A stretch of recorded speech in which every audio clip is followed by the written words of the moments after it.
es la fuente del amor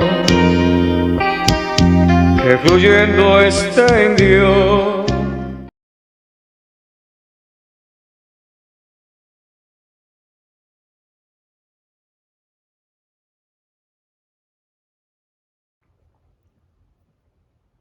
Hola, ¿qué tal? ¿Cómo están?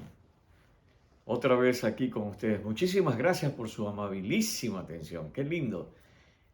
Y, y también agradecidos porque la verdad son momentos especiales para nosotros que vienen de parte del cielo. Hoy día otra vez tenemos el inmenso gusto de presentar a la doctora Ana Keleyán, que nos va a hablar sobre un tema que a todos nos concierne, las emociones. Muchísimas gracias, que el Eterno los bendiga. Amén. Hola a todos, mi nombre es Ana y quiero explicar hoy algo acerca de las emociones. Nosotros sabemos que somos seres emocionales que piensan. Algunos dicen somos seres pensantes que se emocionan, pero de una manera o de otra tenemos estas dos áreas que son el razonamiento y las emociones. Por eso es que quiero hoy pensar con ustedes qué es una emoción y qué es un sentimiento. A veces ponemos todo junto, pero no es así. Las emociones son algo rápido, es una respuesta del cerebro como en estado de alerta. Es una respuesta que tiene que ver con una alarma, con algo que reacciona de golpe, casi instantáneamente. Por ejemplo, cuando hay una sensación de peligro, salgo corriendo o quito mi mano. Todo esto tiene que ver con algo que puede ser real o puede ser supuesto. Es muy interesante ver que frente al peligro, frente a una amenaza de muerte o de sufrimiento o de dolor, el cuerpo reacciona, pero el que reacciona verdaderamente es el cerebro. El cerebro enseguida tiene una vía rápida, como una autopista, que es la que rápidamente va a resolver de alguna manera, ya sea que esta emoción venga del pasado, sea una emoción del presente o sea algo que intuimos que va a suceder en el futuro. Entonces, ante el futuro peligro, reacciono. Mi cuerpo se adapta. Por eso decimos en psicología que es una respuesta adaptativa del cerebro que incluye la conducta. Entonces, el cerebro reacciona, la conducta enseguida toma esa alarma y la lleva al pensamiento.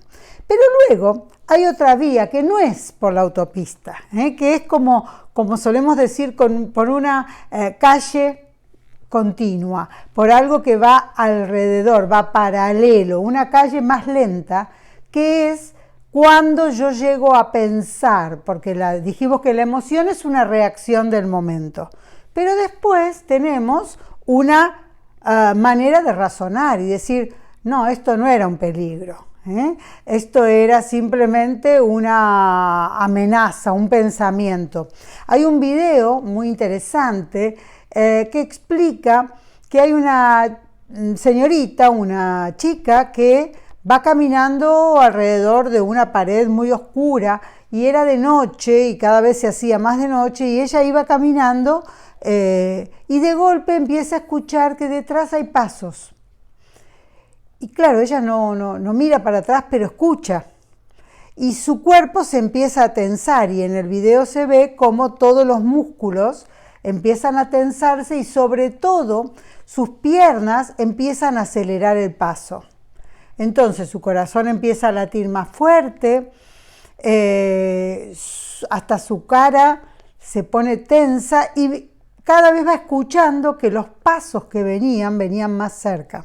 Entonces ella empieza como a correr y empieza a transpirar, a sudar, su temperatura corporal sube. Todas estas son las reacciones del estado de alerta, la emoción que tiene que ver con el miedo. Pero ¿qué sucede después? Sucede que un hombre se acerca, ella ve su sombra y el hombre que se acerca era su esposo.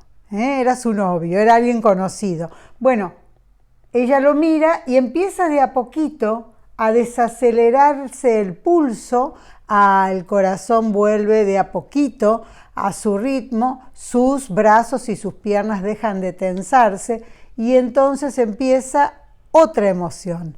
La emoción relajada, la emoción del afecto. Estas cosas suceden todo el tiempo en nuestro cuerpo, todo el tiempo, hasta viendo, no sé, una araña o una cucaracha pasan estas cosas. Entonces, uno puede decir que estamos permanentemente viviendo con miedo, viviendo con algo que es alrededor de ese miedo. Es una emoción que va por la vía rápida, pero hablamos de otra vía que es colectora, que es acompañante, que es una vía más lenta.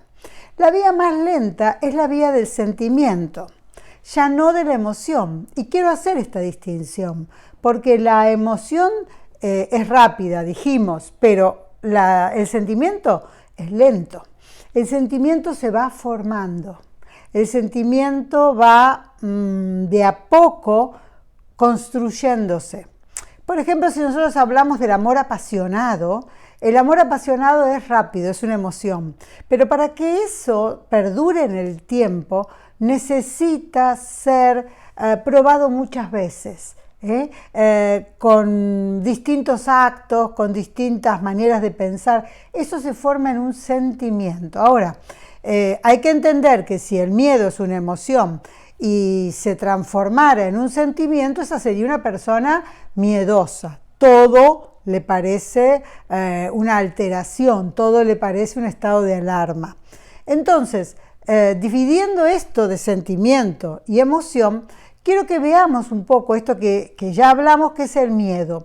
Hay distintas clases de miedo, y en psicología muchas veces se subdividen, pero yo quiero hacer una rápida mención del primer miedo, que es el miedo a uno mismo. El miedo a uno mismo tiene que ver con si estoy bien ubicado, como si estoy bien ubicado, como que, bueno, ahí está el miedo al miedo, el pánico, el decir no voy a poder, tengo que hablar en público o frente a una cámara, y empieza a venir toda esa sensación que mencionábamos, ¿no? Se altera mi sangre, mis pensamientos van como a borbotones, y eso tiene que ver con el pánico, con una sensación de ansiedad que va al límite. Entonces, ese pánico, ese miedo al miedo, es también sentir que uno no puede llegar. Por eso hablo del miedo a uno mismo. Es difícil, no voy a poder dar este examen, es difícil, no voy a poder hablar en público, es difícil. Entonces empiezan todos los síntomas en el cuerpo que me muestran que tengo miedo. Ahora, hay otro miedo, que es el miedo a los otros, al juicio, a la crítica, a pensar que si hago esto, a alguien no le va a gustar. O que no esté esa persona, porque si me escucha va a decir, pero Ana, ¿cómo haces eso? O simplemente me va a mirar y yo voy a ver todo contenido en esa mirada, porque la observación del otro, la mirada del otro, suele ser muchas veces un riesgo. Si yo uso tal vestido, me pueden decir que eso no es acorde a esa reunión. O no me lo dicen, pero lo ven y yo lo siento. Y eso me da miedo. Entonces me quedo en casa, no voy a la reunión por miedo a pasar un papelón, por miedo a pasar vergüenza en ese momento. Hay un tercer miedo que tiene que ver con el miedo a las voces del pasado y aún a las del presente. Cuando yo voy a hacer algo, inevitablemente hay alguien del pasado que dice, vos no vas a poder. ¿Para qué? Por ejemplo, la voz del pasado de mi mamá que decía, vos no vas a poder estudiar, dedícate a trabajar. Desde pequeña, y yo trabajo desde pequeña, porque ella no confiaba en que yo pudiera estudiar. Esa es una voz del pasado. Si yo me quedara con esa voz del pasado, hoy no estaría hablando con ustedes acerca de la neuropsicología. Entonces digo, vamos a pensar que esas voces quedan en nuestro corazón, quedan en nuestra mente. Y por último, hay una parte que quiero tocar, que es el miedo a las pérdidas, el miedo al duelo, el miedo a quedarse solo, el miedo, ese es un miedo que aún decía una persona estos días, no es lindo irse a dormir pensando que mañana al levantarme voy a estar sola otra vez. Ese es un miedo, y todos estos miedos van al cuerpo. Esa mujer se va a dormir diciendo me quedo sola, duermo, pero a la mañana otra vez estoy sola. Esa mujer duerme en un estado de tensión.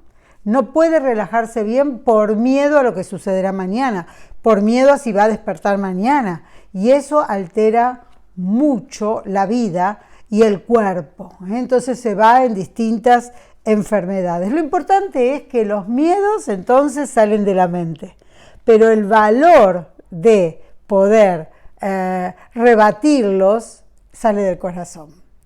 ¿Y quién cuida tu corazón? ¿Quién te da la fortaleza en el corazón para que puedas sacar ese valor, esa fortaleza para vencer los miedos? Solo Jesús puede trabajar en tu corazón para que puedas sacarte esos miedos, eliminarlos y confiar. La fe es la única que puede rebatir al miedo. La fe es la única que puede darte la confianza que Dios va a seguir actuando en tu vida. Bueno, pues entonces nos veremos en la próxima. Dios te bendiga. Arriba, ánimo. Hasta la próxima. Es la fuente del amor que fluyendo está en Dios.